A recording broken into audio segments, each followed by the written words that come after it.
Welcome to the Fire Story. The story is talk about a man who traveled to a new place that he had never been. The new place is very cold temperature, 50 below zero. So let's start to listen the story how his adventure has gone. The day was cold and gray, extremely cold and gray, when the man turned off the main Yukon Trail and climbed up a path that went up a high hill. At the top, he paused to look at his watch. It was 9 o'clock. He had been up for 2 hours. There was no sun in the sky, although there was not a cloud anywhere.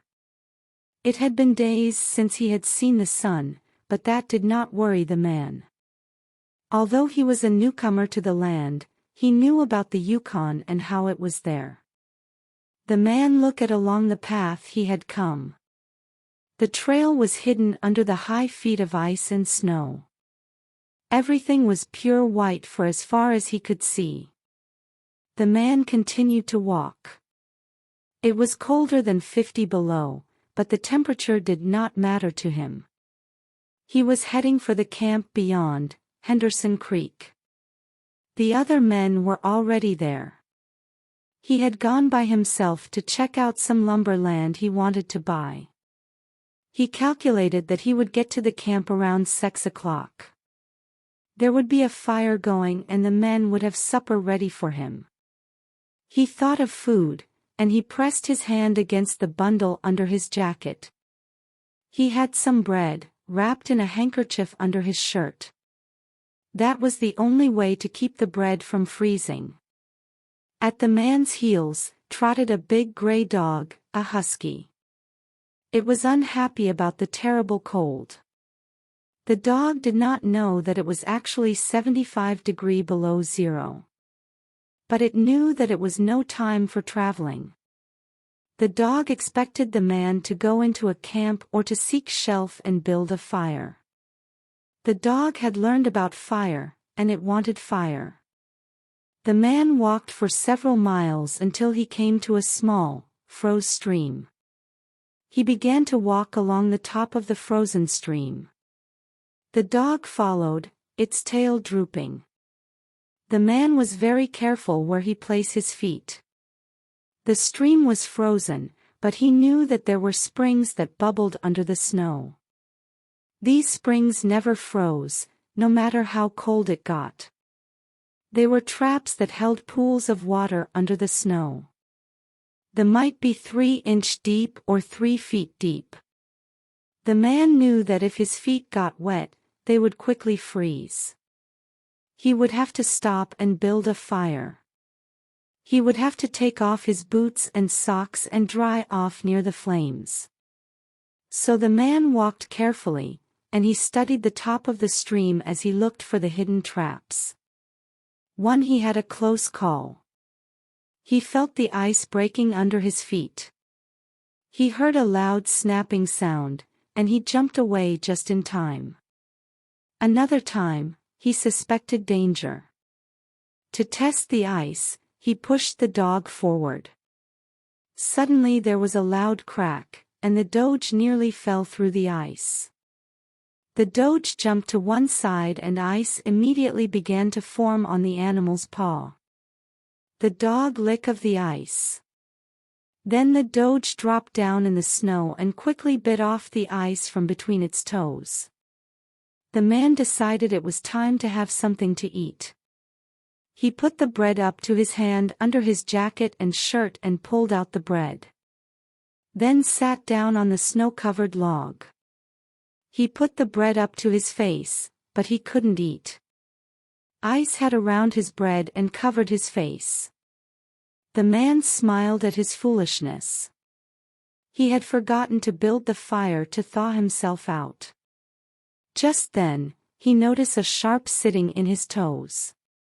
He tried to move his toes, but they refused to move. He stood up and stamped up and down until a warmth returned to his feet. The old-timer from Sulphur Creek had told the truth when he said how cold it got in the Yukon. The man hadn't believed the old-timer then. He had laughed at him. The old-timer had said there was a rule about traveling in the Yukon. He said you must never travel alone in the Yukon when it was 50 below. Well, he was traveling alone. He would be okay. But he must build a fire now. Part 2.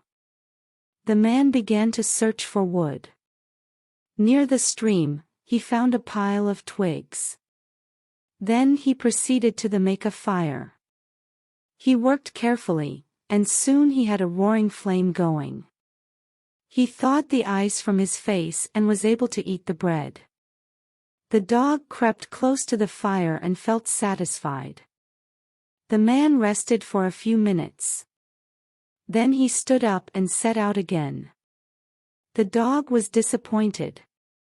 It wanted to stay near the fire. It knew that it was not good to walk about in such fierce cold. The man whistled to the dog. The dog looked back at the fire, and then it obeyed the man and trotted toward him. The man walked quickly because there did not seem to be so many springs here. Then it happened. At a place where there was no signs of a spring, the man broke through the ice and found himself in water up to his knees. The man scrambled to dry ground, angrily. This would delay him for an hour. He would have to build a fire to get dry. On top of a little hill, he saw spruce trees. He rushed to the tree. Then he got matches from his pocket and started a fire. As the flame grew stronger, he added more branches from the tree. He knew there must be no failure because it was very cold and his feet were wet. Finally the fire was crackling and snapping. He was safe. The man smiled as he remembered the old-timer had said that you must never travel alone in the Yukon at 50 below. Well, here he was. He had had an accident, but he had saved himself. He laughed at the old-timer. As long as a man didn't lose his head, he was all right. Just then, the man heard a dull sound. He saw snow falling from the trees onto the fire. He should have built the fire out in the open, not under the trees. He had been shaking the tree before. Now pile of snow poured down from the trees onto the man and onto the fire. The man stared at the fire. It was out. The man was shocked. It was as though he had just heard his own death sentence. He stared in horror at the spot where the fire had been. Then he became very calm. He would have to build the fire over again out in the open. He gathered twigs and branches. It was very hard work because his fingers felt stiff, and he had difficulty moving them. When everything was ready, the man reached into his pocket for the matches. He knew that they were there, but he could not feel them with his fingers. He beat his hands against his sides until there was some feeling in his fingers. He pulled off a glove, reached into his pocket, and pulled out the matches. Suddenly, the cold hit his hand and his finger went dead. The matches dropped into the snow. The man reached down and tried to pick them up, but he was unable to do so. Suddenly, panic hit the man. He heard the ice on his beard snap and his feet were freezing.